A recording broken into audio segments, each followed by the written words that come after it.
Do you want to know what the fallen are, little one? In a sense, they are angels, but not the angels your mom imagines she prays to. Brass trumpets picnicking in the clouds. In their true essence, they are great swirling engines of wing and blood, fiery eyes that peer around the corners between worlds. Dark, radiant things conjured from fresh battlefields. A Frankenstein's Valkyrie, forever crashing to Midgard. What grief demands their hate, what vast cannibal hunger. Welcome to the Fallen Cycle Mythos podcast. This is a universe full of secrets, waiting for those brave or foolhardy enough to seek them out. Cycle 1. Tales from When I Had a Face was written and produced by James Curcio, with editing by Brian Johnson. A modern fairy tale about death, loss, and finding redemption in the strangest places for those of us still haunted by the uncertain, occult logic of dreams. The fully illustrated black and white edition of this book is available at Amazon.com. The soundtrack features the work of David Bessel, along with additional contributions credited in the individual episode notes. By becoming a patron at patreon.com/mythosmedia, that's MYTHOS media, you enable us to make more content like this and to be able to hire on more freelance artists in future works. Discover more about the transmedia Mythpunk Fallen Cycle universe at fallencycle.com.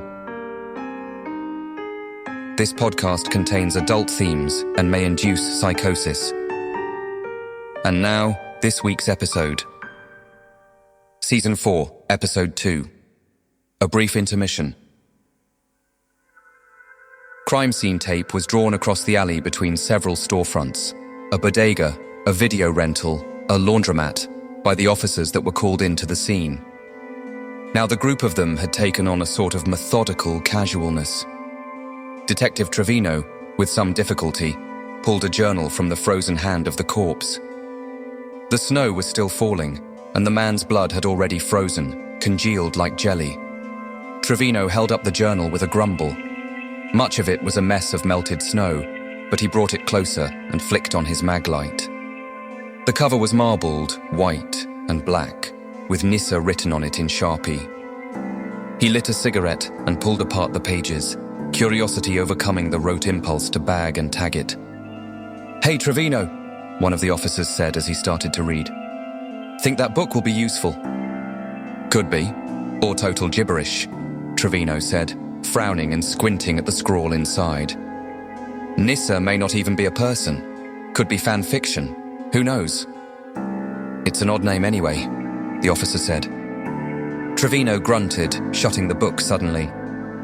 Another cop finished pissing behind a dumpster and zipped his fly as he stumbled into the light. "Gibbering what?" he asked.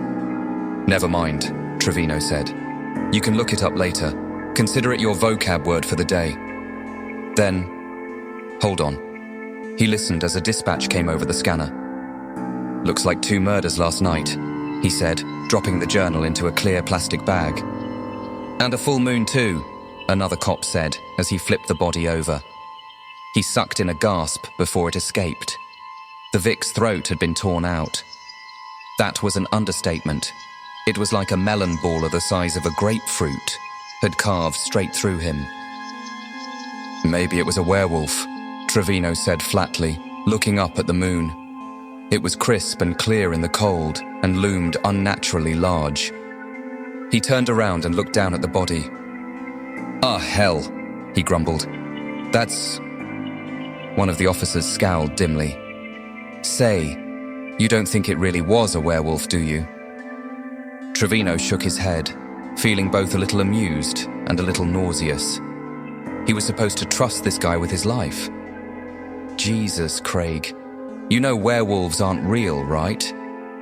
Then what did this? A dog? Bears don't usually come past Bedford Stye. "Or the village," Trevino quipped, but no one laughed, including himself. 7 years since 9/11 and something still hung in the air, an uncertainty about the very ground they stood on, maybe. He shrugged. Maybe not. Shit was always shit, and it always rolled one way. "No knife, that's for damn sure," Another offered uselessly. He was fidgeting with his lighter, having a hard time taking his eyes off the body. "I guess the werewolf joke wasn't so funny either," Trevino said, staring off to nowhere. He sighed and lifted up the tape and marched back into the street. "Can't be too hard to find a girl named Nyssa in this town." "I can't imagine a girl done this," the first cop said. "Vic's got to be 240 pounds. And his neck." "Never seen anything like this," Trevino admitted. "You?" The cops behind him shook their heads in unison. "All right, call me if you get anything," Trevino said, heading to his Lincoln town car.